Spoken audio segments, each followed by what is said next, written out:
Russia has condemned a U.S. decision to send extra troops to Europe to support its allies amid continuing fears of a Russian invasion of Ukraine. Moscow describes the move as a destructive step, which heightens tension and reduces scope for a political solution. We have details in this report. The Pentagon says 2,000 U.S. troops have been sent from North Carolina to Poland and Germany, and a further 1,000 already in Germany will go to Romania. Russia has about 1,000 troops near Ukraine. It denies planning an invasion. The tension comes 8 years after Russia annexed Ukraine's southern peninsula and backed a bloody rebellion in the eastern Donbas region. Moscow accuses the Ukrainian government of failing to implement the Minsk Agreement, an international deal to restore peace to the east, where Russian-backed rebels control swaths of territory. At least 14,000 people have been killed since 2014.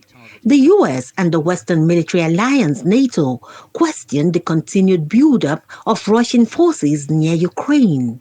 On Thursday, NATO Secretary General Jens Stoltenberg said the alliance had seen a significant movement of roughly 30,000 Russian troops to Belarus in the last few days, the biggest deployment to the country since the end of the Cold War. Russia says the troops are there for joint military drills. Meanwhile, Ukraine has sought to dampen talks of conflict. Defense Minister Oleksiy Reznikov said on Thursday the number of ceasefire violations in eastern Ukraine has dropped and that there have been no combat losses for 3 weeks. And Sam Phatey, Global Affairs Analyst, joins me now virtually from Washington, D.C. for his perspectives on this. Good to have you join us, Sam Phatey. My pleasure. So 2,000 troops to be moved to Europe, 1,000 to be repositioned from Germany to Romania. Many people have called this a drop in the ocean, but talk to us about what you think that this deployment means for the tensions that we're beginning to see in Europe. I mean, the tension, what is happening right now, the deployment simply is telling Russia that, look, NATO is ready to defend its countries, and then the allies would rise against any form of Russian aggression.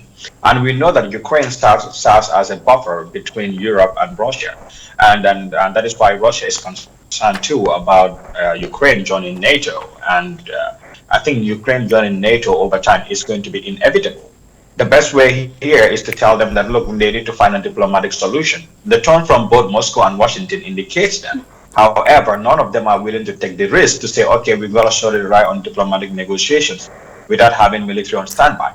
If Russia sends 100,000 troops to its borders with critical border locations with Ukraine, it comes as a no surprise, and it should not surprise them, that the United States and other NATO forces are going to send troops into Europe. And I think that is also the right thing for them to do, to signal to them that they are ready and they will fight if need be. All right, so let's also look at that, because when you look at the fact that Russia has 100,000 troops just at the Ukrainian border. Russia has also moved about 30,000 people, troops rather, to Belarus. This is why a lot of analysts are now saying that the U.S. is being reactionary based on what Russia does, that the U.S. isn't leading or isn't taking the lead in this crisis.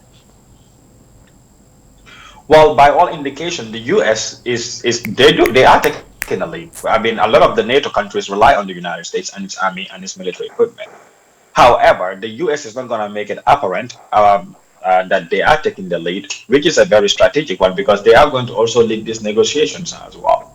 In Washington already, people in America are very wary of war.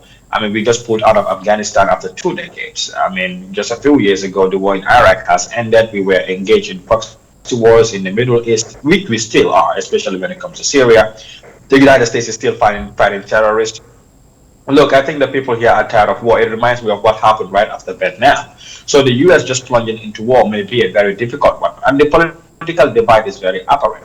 While Republican senators are actually against the Biden administration deploying a few thousand troops, which is literally nothing. 2,000 troops is literally nothing to the United States. Sending them over to Europe. I mean, Republicans are against it, the Democrats are supporting it. So the divide is very apparent, and they don't want to make a big political fracas out of this. But if Russia mistakenly shoots the first missile, I mean, it's by all indication everybody would have to come together, and that is very, very clear. And one thing for sure is the U.S. has assured Russia that they have not put any missiles in places like Poland, where they are, or in Romania especially. And they're asking for Russia to also be transparent. I mean, both Vladimir Putin and President Joe Biden have indicated that they hope there will be a diplomatic solution to this problem. The best thing for them to do would also be, since Russia was the first to put in their troops, would be for them to withdraw them. And I think as part of their negotiations, they might need to say, okay, look, you can station troops around your borders, but this is how many miles away from the border with Ukraine that it needs to be. It will be a very difficult agreement to come to, but it's needed to calm down the tension. So you're talking about calming down tension, and it does look like this movement of troops, whether by Russia, by the US, and we've also seen movement of troops by other European countries, that it is why they're looking for a diplomatic or political solution, that this movement of troops seems to be working against the idea to stabilize and de-escalate. It does look like it is escalating tensions and not necessarily de-escalating. Do you agree with that submission? Not necessarily. See, I mean, in crisis management, we have what we call the carrot and stick method, and then I don't think neither the United States, not even Russia, is ready to go into another world war, because and then you have European nations and the United States also not trying to risk the mistake that they did with Crimea. They felt that if they had taken a similar action in terms of Crimea, Russia would have never succeeded in annexing it. I think everybody is aware, even if you are amateurists in national security studies or in international politics, that just merely sanctions merely do not work on Russia. I mean, it's a very powerful country. Sanctions don't really work. I mean, we have seen it in terms of the Cuban Missile Crisis. So they feel that if Russia is putting troops, they would have to put troops. And arguably, that would be a similar decision that I would have personally made. I mean, you have to make your defense very robust. You have to be prepared. You have to be ready. All options need to be on the table. However, I don't think also this would go any further. Nobody is ready for a world war. Nobody is ready for a war between two nuclear-powered nations. And Sam, let me ask you, because Ukraine is not a member of a NATO alliance. It is also not a member of the EU. So how long do you think that Ukraine can hang on to its Western allies for defense? I mean, they're always going to be there for them. Already billions of dollars have been poured into Ukraine. The United States have, and I think that's what many people are missing. Europe has given them over $1 billion already to help them. And then also the United States have been sending lots of heavy artillery and gun power to Ukraine. So they are getting equipped, they are getting trained, but they also know that Ukraine alone cannot stand against Russia. And for Europe would justify it, America would justify it to enter Ukraine. Right now they are saying, look, they are not sending any troops to Ukraine. They are not sending any troops to Ukraine. Yes, that's a political statement. But when wars come to wars, you will see European troops and NATO troops, to be more specific, marching into Ukraine, and which the Ukrainians will welcome, and that will give them power over Russia. Now, Russia, on the other hand, doesn't want that. And I think at the end of the day, this particular aggression from Russia has just given the Ukraine more reasons, and has given Europe and other NATO countries more reason to accept Ukraine into NATO. I think at some point, right now, it is inevitable.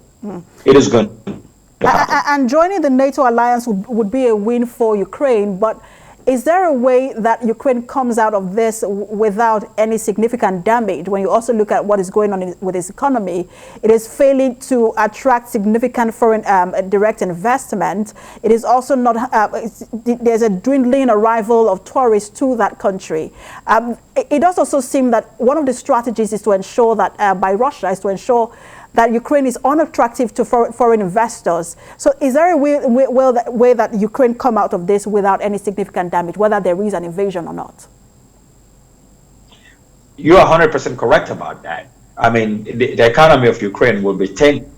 Now, the only way to help it stabilize a little bit and to help it to float throughout this crisis would be for Europe and America to continue to provide Ukraine with foreign and economic aid. I mean, this we're talking about budget support, and we're talking about support in terms of maintaining their civil service and making the government a little bit more functional. Probably allowing them to have some duty waivers and better trade deals here in terms of goods coming from Europe into Ukraine, or exports from Ukraine going into Europe. At least give Ukraine a little bit of a win there in terms of the trade deals for that period. So Europe would be able to assist Ukraine, because that is what America has done for Europe just right after the world wars. So it's the same thing that Europe now has to do for Ukraine. And I think Europe have shown that they are willing to do that. They have shown the political will and the commitment to do that. Ukraine will now have to leverage on that as well. And obviously, Ukraine has been through turmoil for a very, very long time. So they are not novices in terms of, how to restructure their economy or to be better right after a war. We have seen rebellions happen in eastern Ukraine, which was supported by Russia.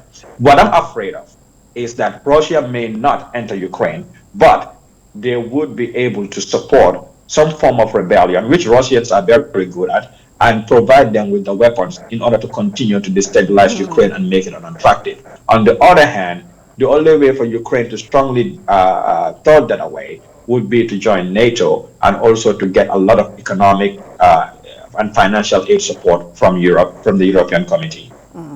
A lot to watch out for, whether in terms of the movement of troops or the talks, the ongoing talks. Thank you so much for talking to us, as always, Global Affairs Analyst Sam Phatey. My pleasure.